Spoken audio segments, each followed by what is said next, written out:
Intro. Well, in the vast and varied tapestry of life, there are creatures that command awe and apprehension.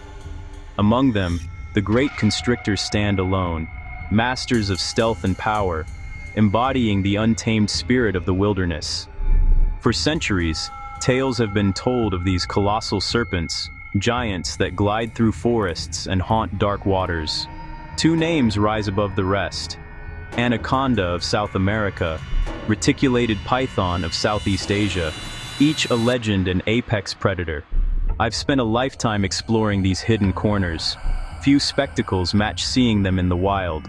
But a question often arises: which of these two titans is truly the bigger?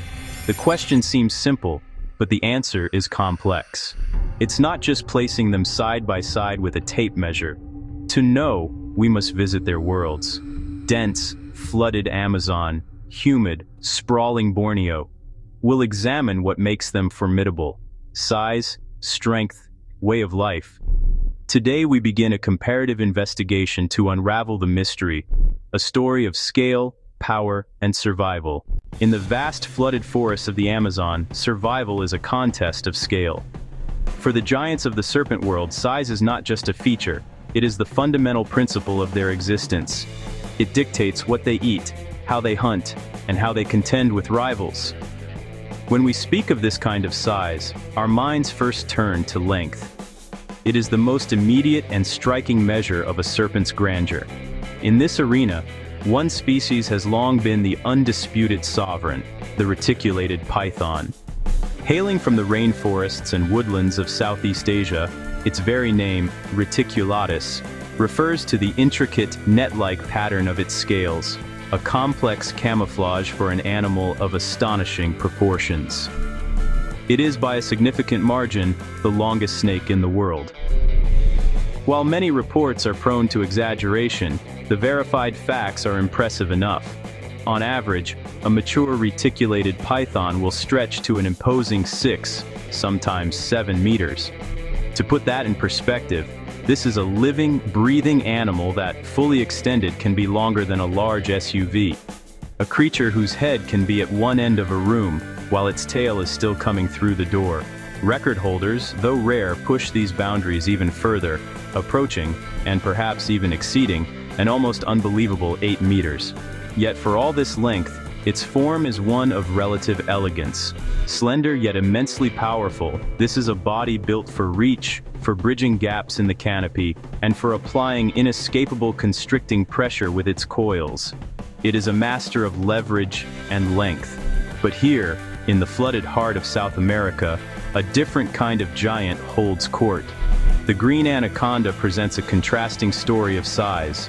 Undeniably colossal, it is not typically built for the same extreme length as the python. A large mature anaconda will commonly measure 5 to 6 meters, gigantic by any standard, yet consistently short of the longest retics. Its evolution, shaped by this semi-aquatic world, has favored a different kind of immensity. The anaconda concedes the title of longest, but its own story of size is just beginning, a quality revealed when we look beyond the tape measure. Here, in the domain of sheer mass and density, the tables turn dramatically. If the reticulated python is a rapier, long, fast, and slender, the green anaconda is a battering ram. It is a creature of unbelievable bulk and power. For any given length, an anaconda vastly outweighs a python. Its girth can be truly staggering, with a circumference sometimes as thick as a grown man's torso. This incredible mass is its defining feature, an evolutionary investment in raw power over linear reach. The numbers are stark. A 5-meter anaconda can easily outweigh a 7-meter reticulated python. They are, quite simply, the heaviest snakes on the planet. While a large python might weigh 75 kilograms, the largest anacondas can tip the scales at over 200 kilograms, more than 2.5 times the weight. This is not fat, it is functional, dense muscle. Weight for the anaconda is a weapon. It provides the anchor needed to subdue large, powerful prey, especially here in the water, where leverage is everything. These are some of the most powerful muscle fibers in the animal kingdom, coiled and ready. So we have two contenders, each a titan in its own right, each a master of a different dimension of size. The longest versus the heaviest. Two distinct crowns, belonging to two very different rulers. And in this flooded arena, these two philosophies of form are about to collide. Chapter 3. In the world of giant snakes, there are two primary methods of subduing prey. While many snakes rely on venom, a complex chemical cocktail, these two titans have perfected a different approach. Their method is purely mechanical, a terrifying application of raw, physical force. This is constriction, an embrace that ranks among nature's most powerful events. It begins with a lightning-fast strike. The snake seizes its target with a mouth full of backward curving teeth, not for chewing, but for anchoring. They are hooks, designed to hold fast and prevent escape. Once the grip is secure, the coiling begins. The snake's body becomes a living vice, tightening with every breath the prey exhales. The constrictor senses the slight relaxation of the victim's chest and instantly takes up the slack, leaving no room for the next inhalation. The pressure mounts relentlessly, but how that pressure is applied reveals a key difference. The reticulated python, with its greater length, can throw multiple, secure loops around its prey. This creates exceptional leverage, allowing it to apply a precise grip, directing pressure where it matters most with remarkable endurance. The anaconda's strategy is different. It relies on immense girth and density, sheer crushing power. Its body is a solid column of muscle. Often, a single thick coil is enough to generate overwhelming force. Mass plus muscle equals near-instant suffocating pressure. It's a contest of leverage versus brute force. The result is devastating. Constriction doesn't just suffocate, it can stop the heart. The immense pressure interrupts blood flow, and in larger prey, bones can be crushed and organs can collapse. To truly understand these apex predators, we must look to the worlds they have mastered, the environments that shaped their evolution and their hunting strategies. The reticulated python is a creature of Southeast Asia's rainforests and woodlands, thriving across the mainland and countless islands. Here, its namesake pattern, a complex geometric lattice of color, provides superb camouflage against the sun-dappled leaf litter. It is a master of multiple domains. A capable swimmer, it is equally at home on land. When young, it is an adept climber, navigating the lower canopy in search of birds and small mammals. This versatility makes it a formidable and adaptable hunter.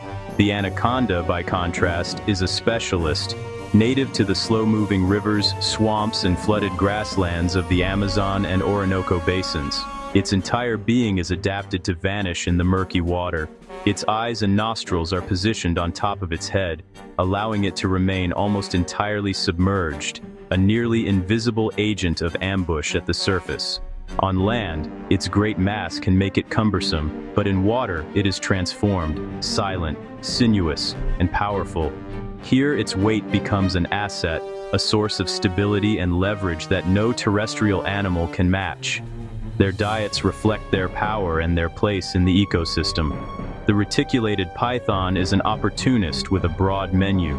It starts with rodents and birds, but as it grows, so does its prey: pigs, deer, and even primates. The anaconda, a patient hunter, targets the large animals that must come to the water's edge: capybaras, deer, wild pigs, and even other formidable predators like caimans. Each snake is the undisputed apex predator of its domain. On land, the reticulated python is a master of efficiency. Despite its incredible length, it is surprisingly agile and deceptively quick over short distances. It utilizes a form of movement called rectilinear locomotion, gripping the ground with its ventral scales and pulling its body forward in a straight line like a caterpillar. This method is both silent and energy efficient, perfect for stalking prey through the dense undergrowth. Its relatively slender yet powerfully muscled build makes it an adept traveler not just on the forest floor, but also into the lower canopy, a realm the heavier anaconda can rarely access. This versatility gives the python a significant advantage in a purely terrestrial environment. The anaconda, by contrast, is often slow and ponderous on land. Moving its immense bulk across dry ground is a laborious task. But once it enters the water, the burden of its weight vanishes, replaced by a profound sense of power. In its native aquatic element, it moves with an effortless, almost regal confidence. Its entire body becomes a muscular paddle, capable of generating surprising bursts of speed to ambush prey from below. Here, its mass is not a liability, it is the very source of its dominance. So, who is the true giant? The answer, as we have seen, is beautifully nuanced and deeply dependent on the environment. It's a question that has fueled myths and debates for centuries. If the measure of a giant is pure length, the title unquestionably belongs to the reticulated python.